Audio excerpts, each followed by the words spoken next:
Hello and welcome to my channel. If you're new here, my name's Vickie and I'm so glad you decided to stop by. I hope you'll decide to hit that subscribe button and stay a while. Today I'm going to be making homemade chili, and I ended up doubling this recipe and putting it in the crock pot, and it turned out really good. I like to start out with browning my ground beef on top of the stove. I don't like to put ground beef raw in my crock pot. Some recipe says you can, but I've never tried it and I'm afraid to. So I'm starting out this chili recipe with browning my ground beef. I'm just using 1 pound of ground beef and I'm browning that. Once you've got your ground beef browned good, you can drain the fat off if there's any extra fat in it that you want to get rid of. The next thing we're going to do is add a can of diced tomatoes, and they say chili ready on them. Now you can use regular diced tomatoes, but I like these with the chili ready. I also get the chili beans, kidney beans with the chili ready seasoning already in it. I think it just amps up the flavor.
Seasoning packets for my chili, and if you use that, you don't have to put chili seasoning or chili powder or cumin in it, but some people make their own chili seasoning and you can do the chili powder and cumin in it.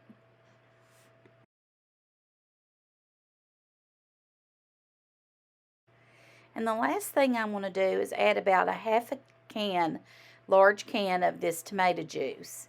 I like my chili to be soupy.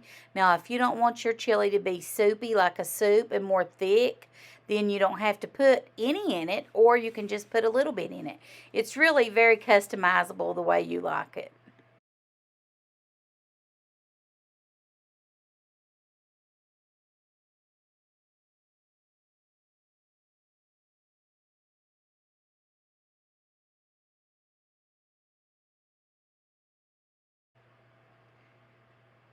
And really the only thing that you have to do is bring it to a small boil, and then I turn it down to simmer and I'll cover it and put a lid on it. And I think the longer that you let it simmer, the better the flavors are. I would suggest at least let it simmer for 30 minutes, if not an hour. But I'll tell you what I ended up doing is I doubled this recipe. So I went ahead and moved it over to the crock pot and made a double batch of it. And my brother was in visiting my parents, and I think we ended up feeding 6 of us, if I'm not, no, 7 of us. So it was really good. It turned out great, and I think they even had it for lunch the next day. If you enjoyed this video, if you don't care just to hit that like button, leave me a comment down below. I really appreciate that.